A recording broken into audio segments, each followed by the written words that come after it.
€200 una tantum per i lavoratori e pensionati con reddito inferiore ai 35.000 euro lordi all'anno. Il provvedimento del governo per venire incontro agli aumenti del costo dell'energia su famiglie ed impresa. Certo, si poteva fare di più, ma il commento del ministro lavoro Andrea Orlando in Veneto per una serie di incontri elettorali, ma anche con il personale di alcune imprese in crisi, dalla Speedline di Santa Maria di Sala alla Superjet di Tessera, quest'ultima partecipazione statale e di proprietà a maggioranza russa, colpita dalle sanzioni, ha detto il ministro, che non devono però gravare sui lavoratori e per questo si cercherà una soluzione. Avremmo voluto fare di più, naturalmente le risorse in assenza di uno scostamento sono quelle che sono, si è comunque proceduto in modo coraggioso, partendo da un presupposto che lo shock che ha determinato la guerra ha colpito alcuni settori ma ha avvantaggiato altri settori. Si è fatta un'operazione di carattere redistributivo, perché è giusto che non si facciano sovrapprofitti sulla guerra o sulle conseguenze, quindi credo che sia stato un messaggio anche forte da questo punto di vista,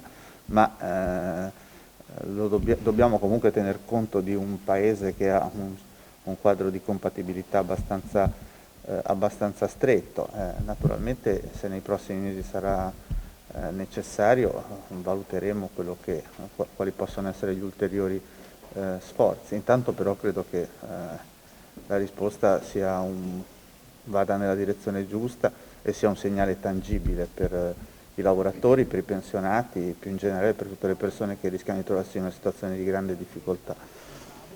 Appalti pubblici, le forze sindacali chiedono il mantenimento della clausola sociale. Ma condivido, credo che vada scritta in modo tale da non creare elementi di distorsione, ma sia un principio che debba essere difeso. Quanto al cuneo fiscale per permettere alle aziende di aumentare i salari.